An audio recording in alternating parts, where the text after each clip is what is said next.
It started with something small, almost unnoticeable. Sarah first realized something was off about her neighbor when the lights in his apartment stayed dark for 3 straight nights.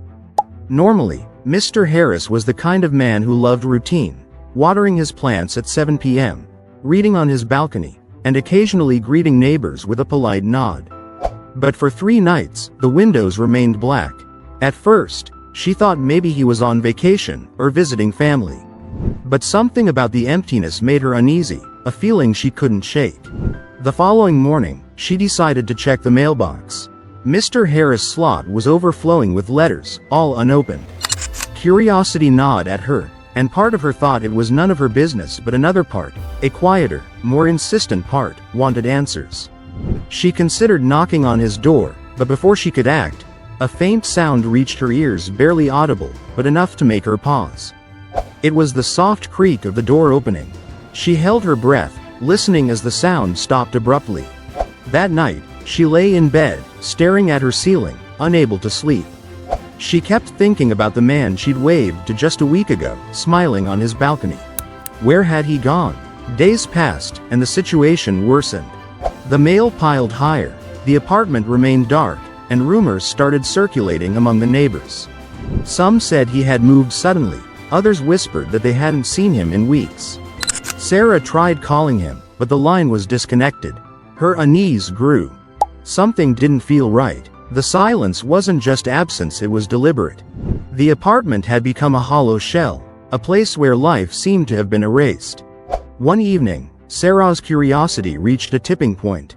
She decided to knock on his door, softly at first, then louder when there was no response. Her knuckles rapped against the wood, echoing down the empty hallway. A sudden chill ran down her spine. She noticed something odd. A faint layer of dust on the doormat, too thick to be normal. It looked like no one had stepped there in weeks. Her pulse quickened, but she couldn't walk away now. She called out his name, her voice shaking. Silence. The next day, she decided to ask around. She spoke to other neighbors, trying to piece together a timeline. One woman mentioned seeing Mr. Harris moving boxes into a van weeks ago, but no one else seemed to have noticed. Another neighbor shrugged and said he had probably moved suddenly, as people sometimes do. But Sarah knew him better than that. There was something off, something that didn't fit with the idea of a normal move. Her mind replayed the unanswered calls, the dark windows, the quiet hallways. Then, late one night, Sarah noticed something even more disturbing.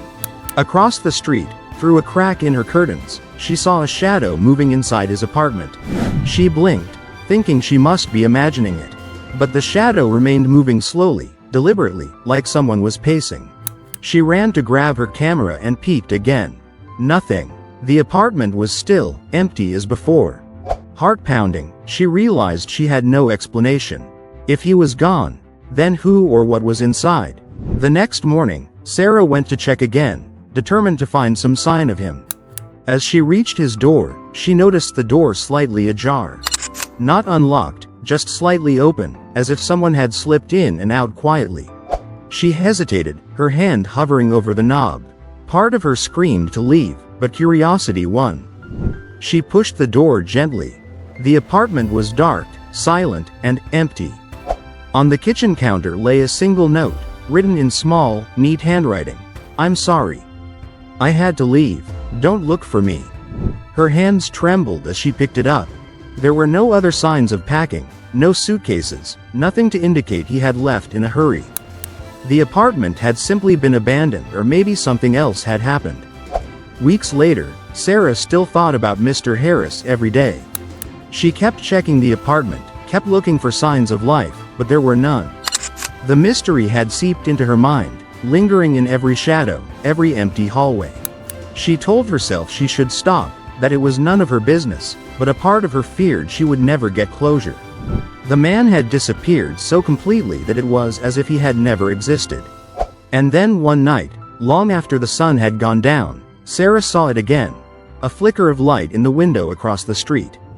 Just for a moment, a shadow moved, and in her chest, her heart knew what it already feared.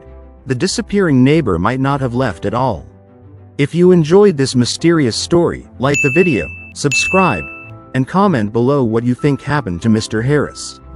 Don't forget to turn on the notification bell so you never miss the next chilling story.